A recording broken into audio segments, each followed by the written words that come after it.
እንጀራ እንጀራም አትብሉ ይላል። እርሾ ያለበት ምግብ አትብሉ። ይህ እኔ ምን ላድርግ? እንገዛ ነበር ምን እናድርግ? ኧረ ጋይስ እየቀለደ ነው ይሄ ሰውዬ። ኧረ እባክህ እንደዚህ ብለህ ስንት ሰው አለ?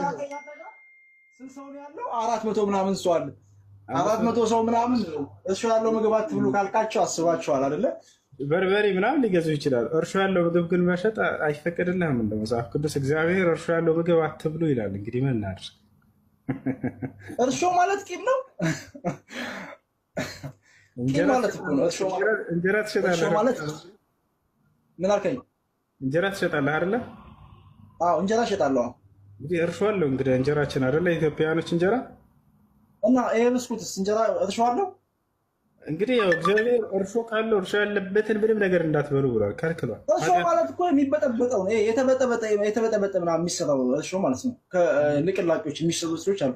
እኮ እሱ አይደለም ይደረጋል። እርሾ እንጀራ ላይ ሴቶች ጠይቃቸው እስኪ ይነግሯል።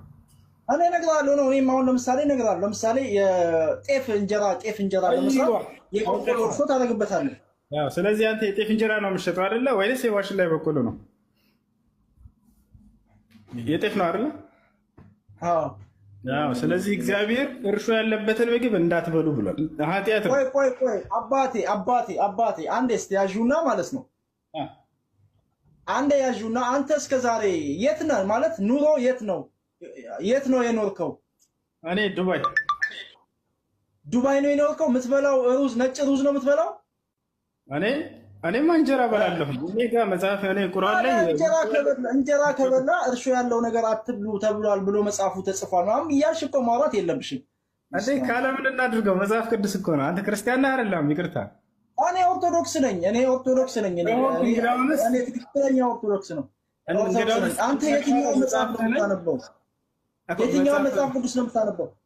ያውና ላሳይህ ነው። 81 አሐዱ ኦርቶዶክስ ነው አይደለ? 81 አሐዱ ነው አይደል የምትቀበለው? 81 አሐዱ። እዚያ ላይ ያውና ኦሪት ዘጸአት ምዕራፍ 12 ቁጥር 20 ላይ እርሾ ያለበትን ምግብ እንዳትበሉ ይላል። እንግዲህ ተመልከት። ያው አባቴ የኔ ወንድ ያለበትን ምግብ አትብሉ መጽሐፉ ተሳስቶ ነው። ይሄ ተሳስቶ ነው እና ስለ እርሾ ስለምናምን እንጃ አላየሁም።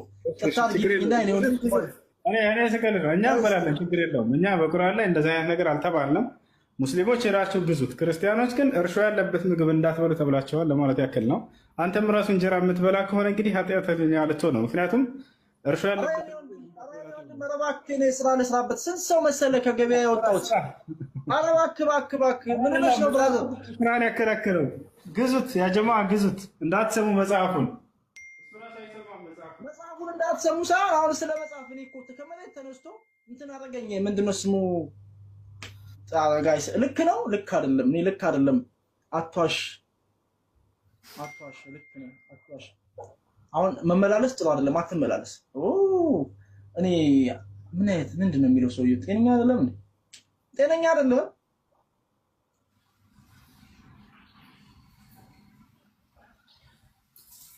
እንጀራ እየተባረከ ነው። እንጀራ የተባረከ ነው። አንተ የተባረከ አይደለም። አንተ ሲጀመር ሴጣን ነህ። ሴጣን ነህ አንተ ሲጀመር። ይሄ ዛሬ ገባብኝ ሰው ሴጣን ነው። ቤተሰብ የተጻፈውን ነው። እሱማ የተጻፈውን ነው። የተጻፈው ግን እንዴት ነው? እንጀራ አትብሉ፣ እርሾ ያለው ነገር አትብሉ። እንዴ እርሾ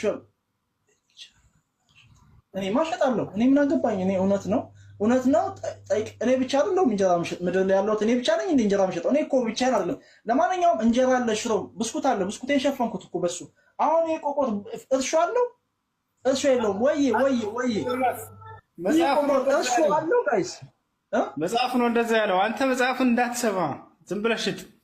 አንተ ሲጀመር እዚህ ጋር ስለ መጽሐፉ ምን አስገባክ? መጽሐፉን እኔ ጋር መተህ መጽሐፉን መግለጽ ምን አመጣው ነው እኮ ጥያቄ። አንተ እኔ ጋር መጽሐፉን መግለጽ ምን አመጣው? በቃሉ አትኖርም እንዴ? በቃሉ ነው የምኖረው። እሱማ በቃሉ ነው የምኖረው። መንፈስ ቅዱስ ስለዚህ እግዚአብሔር መጽሐፉ ይላል፣ ግን ዝም በላቸው። ምን አባል ይላችኋለሁ እንጂ ቤተሰብ ዝም እላችኋለሁ እንጂ አምላክ ነው የዛው። ቆይ የተፈጸመ እውነት ነው የተጻፈው ነው። ይብሽ አብሽር እንገዛለን። አዎ እናንተማ ተገዙኛላችሁ። እኔ እኮ ለምን ተጻፈ አላልኩኝም። እንኳን ተጻፈ ማለት ግን እንጀራ እየበላን ነው አይደለ? እሱ በነገራችን ላይ ማለት ነው ሼካ ነው እና በቁርአን ቆይ በቁርአን አልተጻፈም አቢቢ የለም እንደዛ ብሎ ነገር የለም። ልዩነት እኮ የለውም የኔ ወንድም። ቁርአን መጽሐፍ ማለት አንተ ትክክለኛው ሙስሊም ከሆንክ ቁርአንና መጽሐፍ ቅዱስን የሚለየው ነገር ምንም የለም። አንድ አይነት ነው መጽሐፋችን። ኧረ አለ በቃ አንተ ኮፒው ነው ማለት ነው። እኔ ኦሪጂናሉ ነኝ እንጂ በደንብ አስተምራለሁ። መጽሐፍህን ያው የማታውቀውን እያስተማርከው አይደል? እርሾ እንዳትበላ ተብለሃል፣ እንጀራ እንዳትበላ። ኦሪጂናል ነው የማስተምረው። እሺ ወንድሜ ገዝታ አይደለም አንተ ላይቭ ላይ ግባና አስገባለሁ። ላይቭ ላይ ግባና አስገባለሁ። ቆይ አንድ ሰው መልስ ሊሰጥ ነው። እስቲ የኔ አባት ላይቭ ላይ ግባና አስገባለሁ። ላይቭ ላይ ገብተህ ገዝት ላክልኝ፣ እንትን ላክልኝ። ያስላ አይወላችሁ እንጀራ ለክርስቲያኖች ያው መጽሐፍ ቅዱሳችሁ ላይ እንዳትበሉ ተብላችኋል። እርሾ ያለው ምግብ ሙስሊሞች መጽሐፉ ላይ ተጽፏል። አቢቢ መጽሐፉ ላይ ተጽፏል። እኛ መጽሐፉ ላይ አልተጻፈም አልተባለም እኮ አሁን መጽሐፉ ላይ ተጽፏል። ግን እስካሁን እኔ እንጃ እስካሁን ፒፕል አላረፈውም እስካሁን ብዬ አስባለሁ።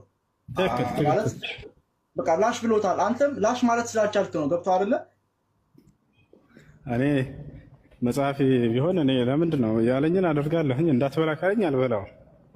እናንተ ግን እንዳትበሉ ተብላችኋል። እርሾ ያለው ምግብ ትበላላችሁ፣ ትሸጣላችሁ። አሁን ልትሰግድ እየሄድክ ነው? እኔ ሌላ ጊዜ ሆኖ አድርገኝና ግባ ሌላ ጊዜ እሺ።